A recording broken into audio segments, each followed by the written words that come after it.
আসসালামু আলাইকুম ওরহমতুল্লাহি ওবারাকাতু। প্রিয় দর্শক, স্বপ্নে নামাজ পড়তে ও বিয়ে করতে দেখলে কি হয়? প্রত্যেক মুসলমান হিসেবে জানা খুবই দরকার।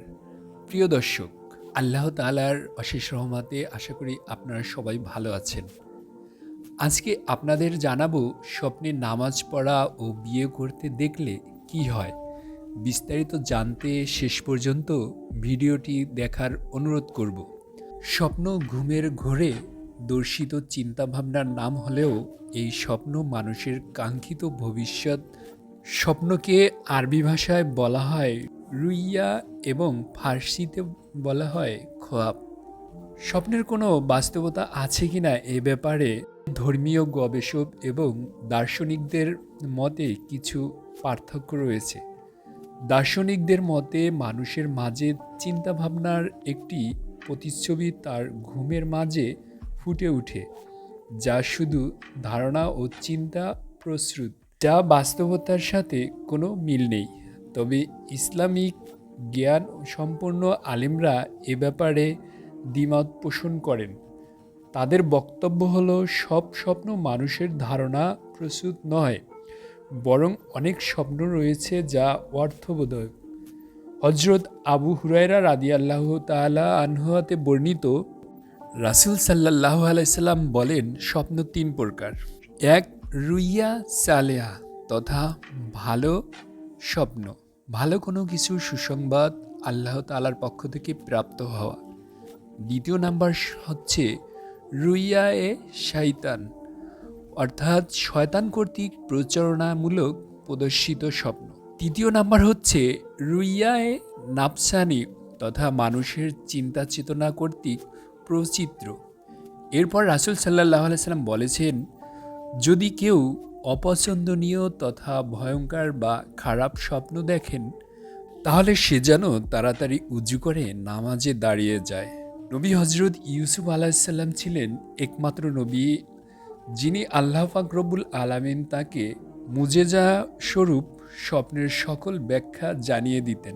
রাসূল সাল্লাল্লাহু আলাইহি সাল্লাম বলেন, স্বপ্ন হচ্ছে আমার নবুয়তের ৪৬ ভাগের এক ভাগ।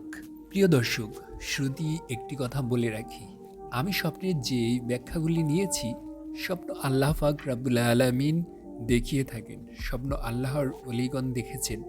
বিশেষ করে স্বপ্ন দিয়ে আমাদের মাঝে নবী করিম সাল্লাল্লাহু আলাইহি সাল্লামের উপর ওহী নাজিল হতো। কোরআন শরীফ ও স্বপ্নে নাজিল হয়েছিল অনেকটাই।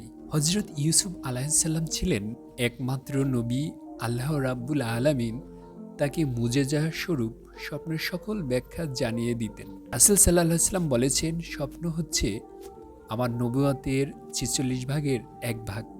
প্রিয় দর্শক, এই জন্য রাসূল সাল্লাল্লাহু আলাইহি সাল্লাম আরেকটি কথা বলেছেন, স্বপ্ন সত্যি হয় যদি রাত ১২টার পরে দেখা হয় এবং ফজরের নামাজের আগ পর্যন্ত যদি কেউ পবিত্র অবস্থায় ডান কাঁধে শুয়ে থাকে, খুব দ্রুত সেই স্বপ্ন সত্যি হয়।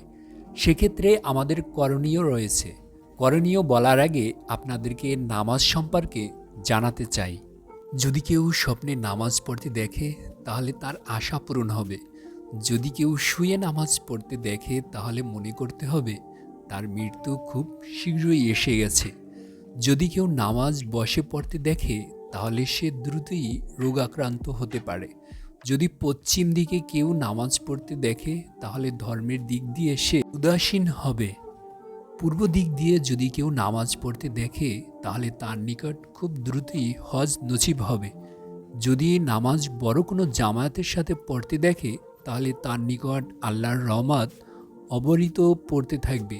যদি কেউ নিজেকে নামাজের ইমামতি করতে দেখে তাহলে তার জাতীয় নেতা লাভের সম্ভাবনা রয়েছে, অর্থাৎ সে দেশের ভালো মানের একজন নেতা হবেন। কোনো জামাতে যদি নামাজ পড়তে দেখে তাহলে তার সুখ শান্তি এসে আঁকড়ে ধরবে। যদি কেউ বিনা অজুতে নামাজ পড়তে দেখে তাহলে তার রোগ আক্রান্ত হওয়ার সম্ভাবনা রয়েছে। সুবহানাল্লাহ। প্রিয় দর্শক, সর্বশেষ বলতে চাচ্ছি, এই স্বপ্নগুলো দেখলে একেবারেই নিশ্চিত উপরের ঘটনাগুলো ঘটবে তা ১০০ ভাগ বলা যাচ্ছে না। আলেম ওলামাদের মত অনুসারে কুরআন সুন্নাহ বিশ্লেষণ করে তারা খাবনামা গ্রন্থে এই তথ্যগুলো উপস্থাপন করেছেন। প্রিয় দর্শক বন্ধুরা, ভিডিওটি ভালো লাগলে অবশ্যই একটি লাইক দিবেন এবং চ্যানেলটিতে আপনি যদি নতুন হয়ে থাকেন তবে সাবস্ক্রাইব করে পাশে থাকবেন।